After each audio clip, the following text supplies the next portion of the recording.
Friends, তোমরা সবাই কেমন আছো? আশা করছি সবাই খুব ভালো আছো। আমিও খুব ভালো আছি। আমি পুষ্পিতা তোমাদের সামনে নিয়ে চলে এসেছি ছোট্ট একটা মিনি ব্লগ।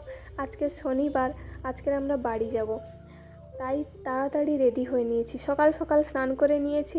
এবারে ঠাকুর পুজোটা একটু দিয়ে দিলাম। অ্যাকচুয়ালি কাজের সূত্রে আমরা পূর্ব মেদিনীপুরের নন্দীগ্রামে থাকি, কিন্তু আমাদের বাড়ি কাকদ্বীপে। তো আমাদের এখান থেকে কাকদ্বীপ পর্যন্ত পৌঁছতে অনেকটাই টাইম লেগে যায়, তাই সকাল সকাল তাড়াতাড়ি উঠে রান্না বসিয়ে দিয়েছি। তেমন কিছুই না, একটা তরকারি ভাত করব, জাস্ট পটল তরকারি আর ভাত।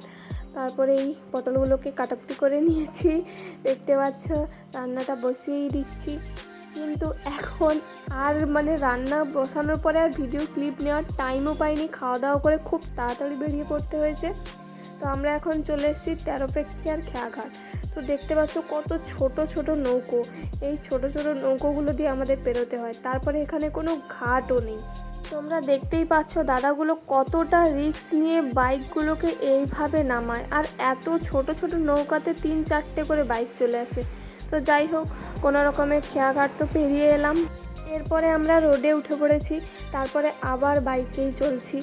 এত রোদ, তার উপরে এত গরম হাওয়া, খুবই কষ্ট হচ্ছে, কিন্তু কিছু করার নেই, বাড়িও তো যেতেই হবে। 2-3 সপ্তাহ পরে আমরা বাড়ি যাই।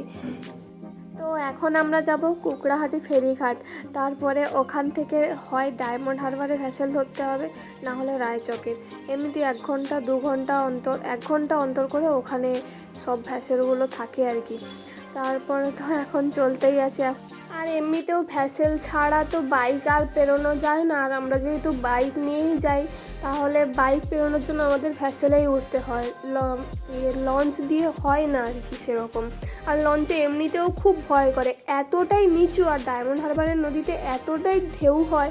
আশা করি তোমরা যারা যাতায়াত করো তারা সবাই জানো। তো ওই কারণে খুবই ভয় লাগে।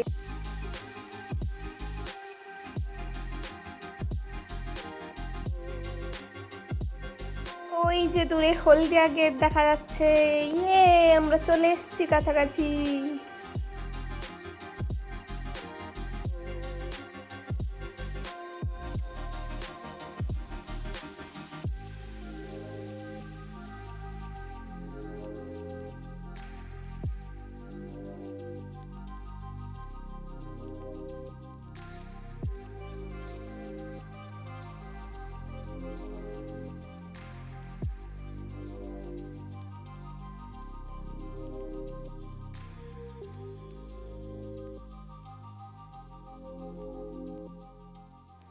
বন্ধুরা, তোমরা আয়নায় দেখতে পাচ্ছ তো আমার ফোনের ব্যাক কভারটা দেখা যাচ্ছে, আর ওতে যে ছবিটা দেখা যাচ্ছে ওটা অবশ্যই আমি, একটা টুকটুকে সুন্দরী। জানি না তোমরা কি ভাবছো। তারপরে অবশেষে আমরা ডায়মন্ডে ভ্যাসেল ঘাটে পৌঁছে গেছি, কিন্তু আমরা ডায়মন্ডের ভ্যাসেল পেলাম না, সেই টাইমটা নেই। তাই রায়চকের ভ্যাসেলে উঠে পড়েছি। আর রায়চকের ভ্যাসেল আমাদের এখান থেকে 15 মিনিট লাগে, 10-15 মিনিট। তাও দেখতে পাচ্ছ এখানে ভিড় কতটা। আর আমি ক্যামেরাটা ঘুরিয়ে আমার একটু থোবড়াটা দেখে নিলাম, আর আমার বরের থোবড়াটা তো একটু দেখিয়েই নিলাম। তারপরে এখনও ছাড়েনি, এখন তো মোটামুটি ছেড়ে দিয়েছে। খুব তাড়াতাড়ি 10-15 মিনিটের মধ্যে আমরা পৌঁছে যাব। আর রোদ্দুরে তাকানোই যাচ্ছে না জলের উপরে, দেখতেই পাচ্ছ। ক্যামেরা থেকে এতটা হয়তো বোঝা যাচ্ছে না। ওই যে দূরে রায়চকের ভ্যাসেল ঘাট দেখা যাচ্ছে। আমরা প্রায় চলে এসেছি, উঠে পড়েছি। কোনো রকম টিকিট কাউন্টার থেকে টিকিট দিয়ে পেরিয়ে আমরা বাড়ির পথে চলবো এবারে।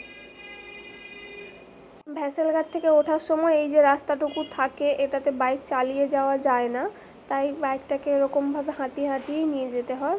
তো চলো, আমরা আবার রাস্তায় উঠে পড়েছি। এখান থেকে প্রায় 2-3 ঘন্টা রাস্তা, আমাদের বাড়ি যেতে সময় লাগবে। আমরা যেতে থাকি আর তোমরা ভিডিওটা দেখতে থাকো। সবাই ভালো থেকো, সুস্থ থেকো। দেখা হচ্ছে পরের আবার একটি ব্লগে। ধন্যবাদ।